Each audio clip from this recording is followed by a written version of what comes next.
500 এবং 1000 টাকার হঠাৎ বাতিল হওয়ার ঘোষণায় তার সংকট ধরা পড়েছে হাসপাতালেও। স্বাস্থ্যক্ষেত্রে যারা আজকে সকাল থেকে কোনোভাবে সরকারি হাসপাতাল বা বেসরকারি হাসপাতালে পৌঁছেছেন তাদের সমস্যায় পড়তে হচ্ছে। আমরা রয়েছি এসএসকেএম হাসপাতালে, কয়েক সঙ্গে কথা বলবো। আজকে এই টাকাগুলো বাতিল হওয়ার জন্য কতটা সমস্যা পড়তে হয়েছে? সমস্যা তো অনেকেই পড়েছে বা আমরাও পড়েছি। হাসপাতালে 500 টাকা লোড নিচ্ছে না, ওষুধ দোকানে নিচ্ছে না।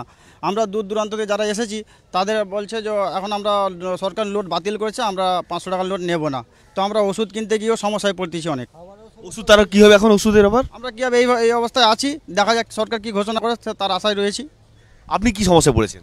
আমি সমস্যায় পড়েছি বলে তো আমাদের যেমন মেয়ের আমার 12 তারিখের রিপোর্ট আছে, 6000 টাকা লাগবে। আমার কাছে 500-1000 টাকার নোট পড়ে আছে পুরানো। সেটা আমি কি করবো তার জন্য আমার নিশ্চিন্ত, আমি চিন্তায় পড়ে আছি। কবে রিপোর্ট পাবেন জানেন না? টাকা না রিপোর্ট পাবে জানি না আমি।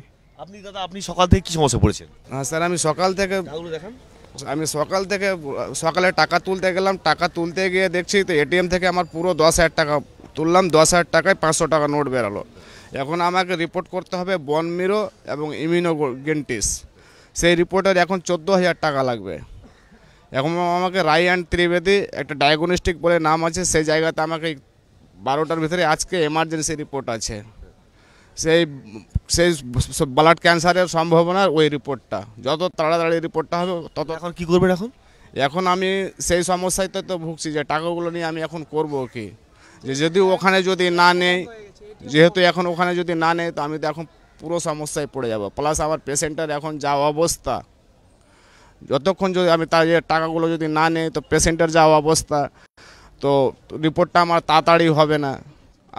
এমন সমস্যায় পড়েছেন এরকম অনেকেই যারা রিপোর্ট আনতে পারবেন কিনা জানেন না, কারণ সেখানে 500 টাকার নোট ছাড়া কিছুই পাচ্ছেন না, অথচ 14,000 টাকার মতো রিপোর্ট দিতে হবে। আপনি কি সমস্যায় পড়েছেন? আমি সমস্যায় পড়েছি, আমি 500 টাকার নোট এনেছি, কিন্তু খাওয়া দাওয়ার ঝামেলায় পড়েছি। কিছু হচ্ছে না, খাওয়া দিচ্ছে না, কেউ দিচ্ছে না, তো ভাঙাতে পারছি না, দোকানে ভাঙাতেও পারছি না, আবার পেশেন্টের ওষুধও কিনতে পারছি না 500 টাকার নোট নিয়ে।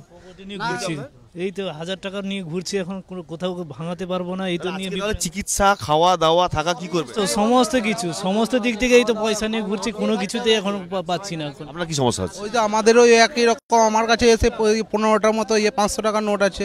তো আমি ওই 500 টাকার নোটটা যদি খাওয়া দাওয়াটা কি করবো, তাছাড়া কিছুই নেই।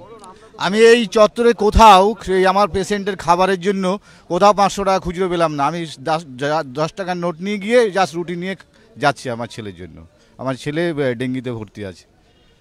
খাবার পাওয়া যাচ্ছে না, ওষুধ পাওয়া যাচ্ছে না, পরীক্ষা নিরীক্ষা করার জন্য যে রিপোর্ট পেতে হবে তার জন্য টাকা জমা দেওয়া দরকার, সেই টাকা পাওয়া যাচ্ছে না। সব মিলিয়ে সংকট তৈরি হচ্ছে স্বাস্থ্যক্ষেত্রে এবং অত্যন্ত হয়রানির শিকার হচ্ছেন রোগীর আত্মীয়রা, বিশেষ করে আজ সকাল থেকে। ক্যামেরায় উজ্জ্বল ঘোষের সঙ্গে নিমাই পান্ডা, AEP আনন্দ, কলকাতা।